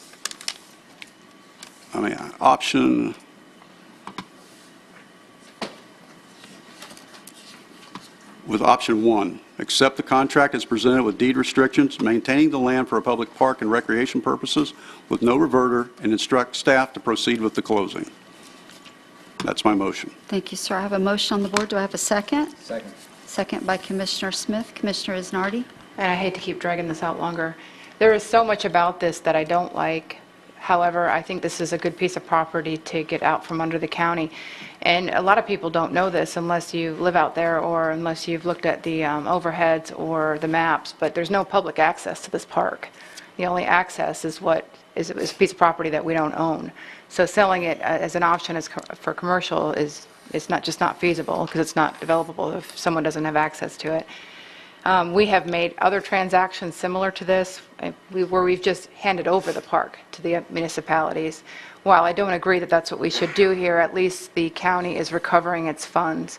And again, I had no idea. I did ask, and it wasn't anybody in the county, but I didn't receive the correct information when I asked somebody that I thought would know about if there was a fee to access the park. I was told there wasn't, and apparently there is. They've committed to keeping it a park. Again, I don't like it. Not even a little bit, but I realize this is one less piece of parcel we have to maintain. We're getting back what we paid for it, and hopefully we can use that money to reinvest in our parks. So. Thank you, ma'am. I'm kind of glad it's going to be able to stay a public park. I was, for as far as being able to recover the initial tax funds we did, and kind of being held hostage at the time by the port, it would have been heartbreaking to have to sell it to a developer. So one, I'm glad that was accomplished. We set the offer to them at $862,950. So that's what we offered them, and they agreed to it. So, that's us that set that price. Maybe we should have, tried an up number, but I think it was fair and equitable, seeing they were coming back to us with almost nothing on the board with it. And it's moving to another government entity. And, the port could be a taxing entity if they wanted to. They're not. And I'm sure we would all get really mad at them if they did it. So, as long as they're profiting and profitable and being able to do these things, it's kind of good for the community, too. And I'm glad that we have an ability now to maybe repair our relationship with the port, because it hasn't been good conversations for a while. So I'm hoping we can repair that and move forward and do what's good for our citizens in Brevard County. And that's my God Bless America speech before I call the motion. All in favor, say aye. Aye. Opposed? Nay. Passes 4-1 with Commissioner Tobias an objection.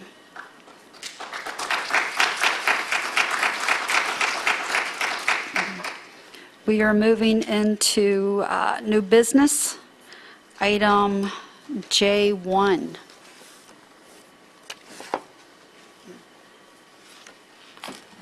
And this is by a citizen, Ms. Connie Pontus.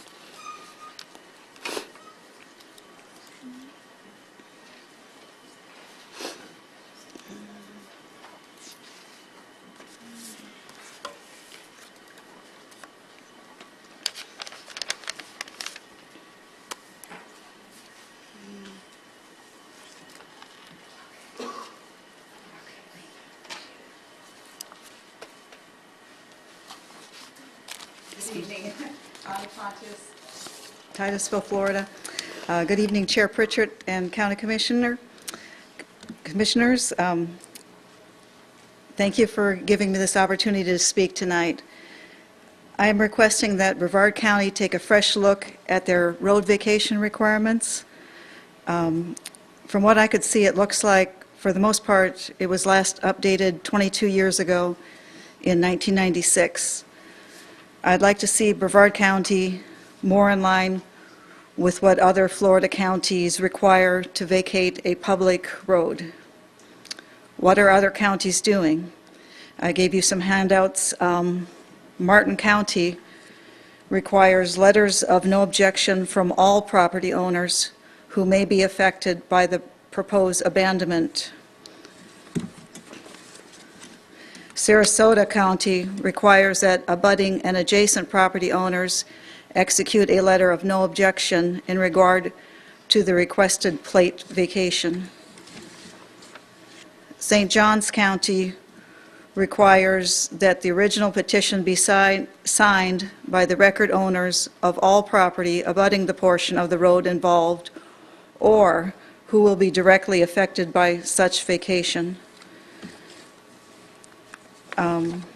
There's one more on St. John's. The petitioner needs to show that they are the only person who would be affected by the vacation and that the road is no longer necessary or desirable.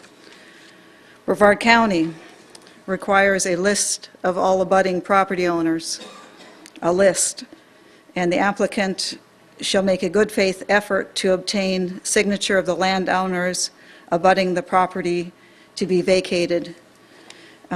Adjacent people will be notified 30 days prior to the public hearing within 500 feet. So I've got an old school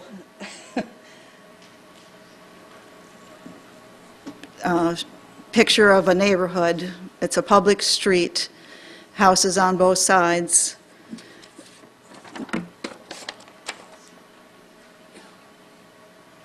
The houses in yellow decide that they want to vacate the road. The yellow houses are abutting, so they come before the county commission to vacate the road. And the pink houses are adjacent, and they're just notified 30 days before the public hearing. And once the road is vacated, then it goes from being a public road to a private road. So I'm asking for this requested action. I think it's a good start. There's other things I came across, like being able to show that the road is no longer necessary. Other counties require a traffic study. Some counties even require appraisal and payment for the road and the right-of-way. It's not just the road, it's the right-of-way, so that's 66 feet across by however long. And they need to show that the road is no longer necessary. So I'd like the county to take a fresh look. Getting letters of no objection from abutting and adjacent owners would be a good start. Thank you. Okay, item 2.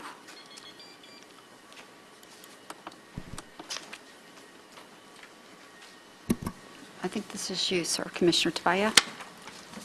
Thank you, Madam Chair, and thank you for holding this over until we had all 5 commissioners here. Thanks for doing that. DACA was created under the President Obama administration in 2012.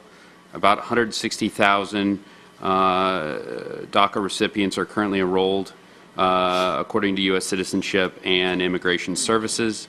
It imposes many costs on the state, from law enforcement, including agencies such as the Brevard County Sheriff's Department, to driver's license.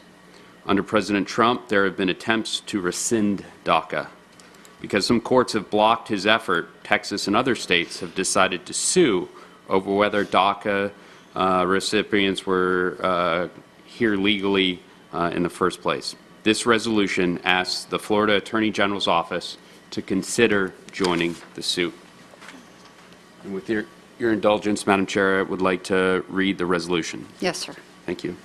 Whereas the Deferred Action for Childhood Arrivals DACA directive was issued under the purported authority of the President of the United States by Secretary of Homeland Security Janet Napolitano in 2012, was further expanded in 2014 through a memo authored by Secretary Johnson, and whereas the implementation of DACA has created a far-reaching humanitarian crisis, including the perception of human trafficking, and whereas the United States District Court for the Southern District of Texas, in a case involving the attempted smuggling of a 10-year-old across the United States-Mexican border, found that through policies necessitated by DACA, the Department of Homeland Security was complicit in a criminal conspiracy, and whereas, according to the Federation of American Immigration Reform, the average cost for an illegal alien living in Florida is $4,919, with the state bearing a total cost of $6,290,429,108 for harboring undocumented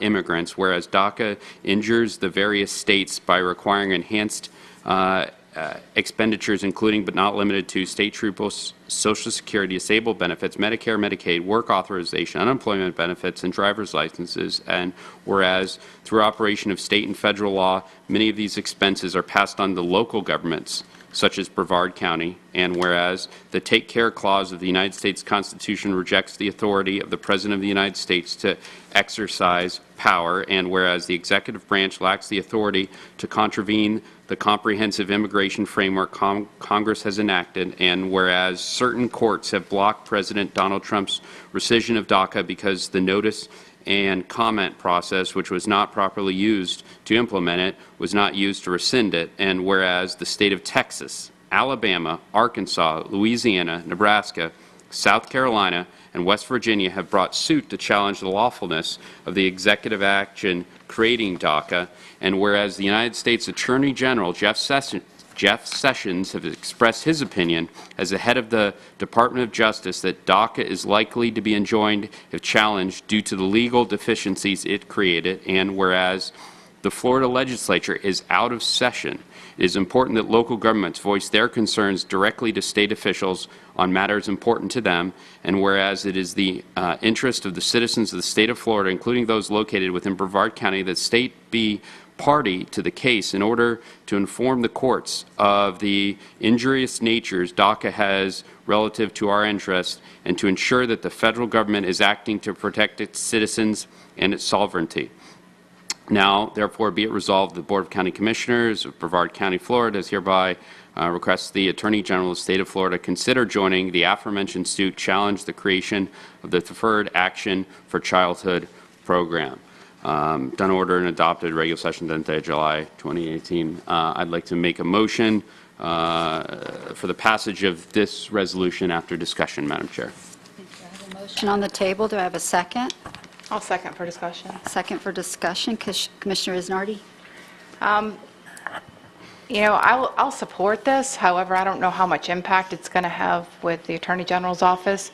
And I think that we should also consider perhaps doing some resolutions to our legislators, encouraging them to fight the fight in Congress, because, you know, obviously, I mean, how long are we going to be fighting over immigration before something is done? And it doesn't matter who's in power. Both parties have failed. So I would just at least consider, if this commission is going to take this stance and ask our Attorney General to sue, then maybe we need to start taking action as a body of county commissioners to encourage our legislature to do their jobs.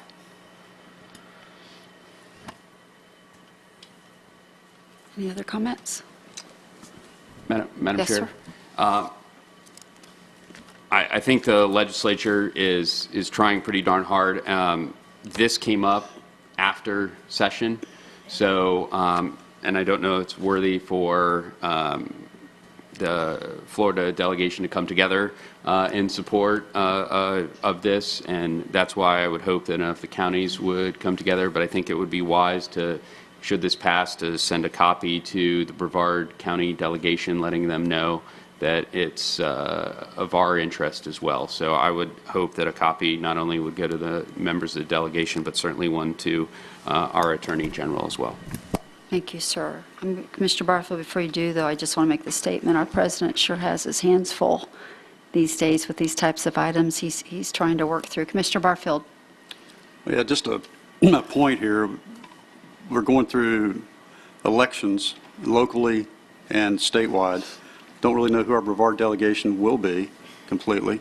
We don't know who will be our governor.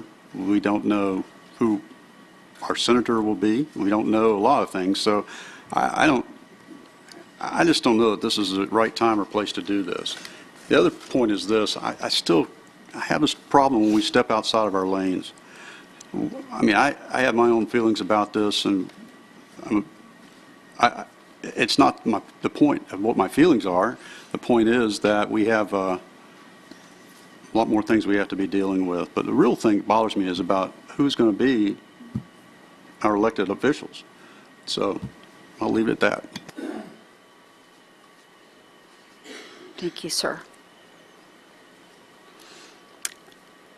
I probably would agree with you on that, too. I guess this doesn't hurt one way or the other, but I don't, well, it's not that time-consuming, but it's just tough. We're just in a tough day. Any other comments? Okay, I have a motion on the table and a second. All in favor say aye. Aye. Aye. Opposed? Passes 5-0. You know, on the comment with that, though, we've got to fix this, but it is hard looking at children that have lived here their whole life and figuring out what to do with them, too. So it's a hard situation, and I'm glad the president has to handle it, and I'm not having to listen to all these items and trying to figure it out. We are moving into public comments. We have no more comment cards, so I'm going to move to board reports. Mr. Abate. Commissioners, we do not have a topic scheduled for the July 19th workshop, so I'd request that the board consider making a motion to cancel that workshop. Hot dog. Do I have a motion? So moved. I have a motion by Commissioner Isnardi and a second by Commissioner Smith. All in favor say aye. Aye. Opposed? Passes 5-0. Is that all, sir? That's all. Okay. Ms. Bentley. No report. All right. Commissioner 5, Commissioner Isnardi. I'll just say, you know, a lot of people probably don't know what happened with the public speaker earlier. He's been a gentleman that's chased after me and my office back to the city council days of Palm Bay, and there's a lot of history there that it's probably better not to go into. And just, you know, so the public is aware, you know, sometimes it's not easy as an elected official putting up with the constant barraging and the crappy newspaper articles and the half-truths that people say about you and your family when you're in public office, but that's not why we do it. We do it so we can help the lady that came to our office today to get her fence fixed from a tree down from a hurricane from our property. We do it because our hearts are in it and because we love what we do. And while I would love to sit up here and share gossip with you and you know, shoot the breeze with you, it's just not worth it. And I appreciate this commission. And if anybody wants to get up here and say anything county-related or not, you know, it's your right. However, you know, the truth matters, and oftentimes it comes out. And no matter how many times you're attacked and no matter how many bad things people tend to say about you, it's an election season, and, you know, haters are going to hate. I mean, for lack of a better professional thing to say. And that's just part of the territory, and I don't mind. I've got thick skin, and I've dealt with this. I've had people line up at the podium to scream at us on council when I was in Palm Bay, and it comes with the territory. So I thank you for your patience, you know, and for probably a lot of people that don't even understand what occurred here earlier. But that's just all I wanted to say. Thanks for commissioners for having my back as well. Yes, ma'am. Thank you. Commissioner Smith? I want to thank all of my supporters for coming out to the Brevard Republican Party picnic this past Sunday and voting me as the Brevard Republican District 4 straw poll winner. And in fact, they did such a good job, I got more votes than anybody else in the entire room. So I just want to thank all those folks. Thank you, sir. Commissioner Tabaya? Thank you, Madam Chair. I want to take a moment to recognize a county employee. A few minutes ago, we voted on whether to approve an interlocal agreement with Cape Canaveral CRA. While I voted against that interlocal agreement, it contains the fruit of the labor of an exceptional county employee in the county manager's office. Our clerk of the court, Scott Ellis, pioneered examining CRA expenditures and discovered issues with the Satellite Beach CRA before my office ever discovered any with the now defunct Palm Shores CRA. Whether our individual stance on CRAs differ, I hope that we all can agree that it is critical that these expenditures, as with every county expenditure, be calculated correctly under the law in order to protect taxpayer funds. By going above and beyond in her work, she saved county taxpayers $100,000 in this fiscal year and likely much more in the years to come. Assuming current property values remain stagnant, and we hope they certainly don't, she will have led the county to realize approximately $500,000 in savings. I would like to have nominated Ms. Catherine Wall for the Employee Innovations Award in the maximum amount of $5,000, which would amount to less than 1% of the realized savings. However, it is my understanding that she would not be eligible for this award given her position. As such, I will be nominating Ms. Wall for the Special Projects Coordinator in the County Manager's Office for the Extra Mile Award under the Excellence in Action program for consideration by Mr. Abate, and I would like to personally thank her for her hard work and her dedication to the county, and Mr. Abate for recognizing the talent that that individual brings to your office. Thank you to you as well as to her. Thank you for that recognition for Kathy. She's an exceptional employee, and I'm really proud to have her there in the office right next to mine. And she's a tremendous asset to the whole organization, but especially to the county manager's office. So thank you very much.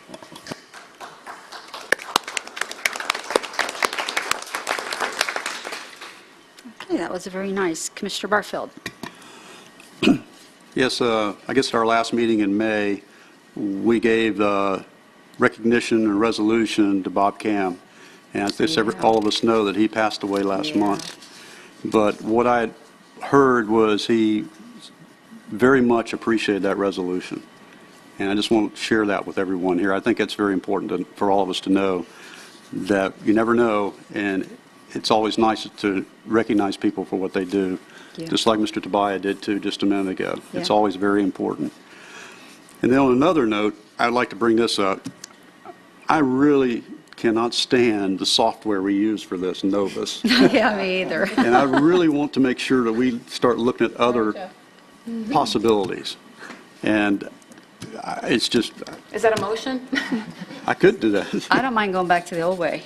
It's terrible. Yeah. So just give this message to Mr. Abate and to the staff. Let's go back and look and see if there's something else. So. His happy face went away with that. And that's all I have. Thank you, sir. I just a couple comments, and just bounce it off Commissioner Nardi's a moment ago. I appreciate this commission. We're getting back to a place where we're bringing a little bit of civility back into government, and I love that. And you guys, our children, our grandchildren watch this, and I don't want my kids growing up to see how adults come at each other's throats with things that aren't true or political or whatever. You know, we're local, we know each other, and I just think we need to run the government the best we can and let people do their job. And you know, there's a lot of smart people up here, and I'm coming humble working with them. And even on the local level, city, I've met the greatest people that just give their life to do this in time. And county staff, you amaze me with what you guys do and your dedication and love for the county and the people in this county. So I just wanted to say that, and I hope that continues with the theme, and that we can bring some honor back into people in positions. We're becoming an honorless society. We have children that don't honor any kind of adults or anybody in authority, and that really has to change, or we're in trouble as a nation. So I wanted to say that. Second God Bless America speech. One other thing I wanted to bring up for the commission, I'm going to work on something with staff with y'all's indulgence, and if y'all tell me right now I ain't doing it, I'm not going to put the time into it. But I had so many calls this year about fireworks, and what's happening is what they're shooting off at July the 4th time, it's more dangerous. We have more mortars going off, and it's not even so much the noise, and I know that's a problem too, but we're getting into, I tell you what, you're going to have some houses on fire. We already have children getting hurt, but you know, you're in your house, the neighbor's shooting off these rockets, you could get hit any time and have a fire in your home. So I talked to the sheriff about it last year, and he said, Rita, you know, as soon as they start enforcing what they're selling, I'll be able to maybe do that. He said he can't even keep up with it right now because there's so many items out there. So I just want to bring that to the commission. I'm going to work with staff, see if we can start some baby steps before we're selling dynamite for the 4th of July to celebrate the independence of our country. I think we're going to have to start looking at something soon. So on that, I'm going to call this meeting adjourned. God bless you guys, and I'll see you in a couple weeks. The opinions expressed by any member of the public during any period of public comment do not necessarily reflect the views or opinions of the Board of County Commissioners of Brevard County, Florida, Space Coast Government Television, or the program sponsor, and are solely those of the presenter. The Board of County Commissioners of Brevard County, Florida, Space Coast Government Television, and the program sponsor hereby expressly disclaim any and all responsibility or liability for any defamatory or slanderous statements expressed by any member of the public during any such period.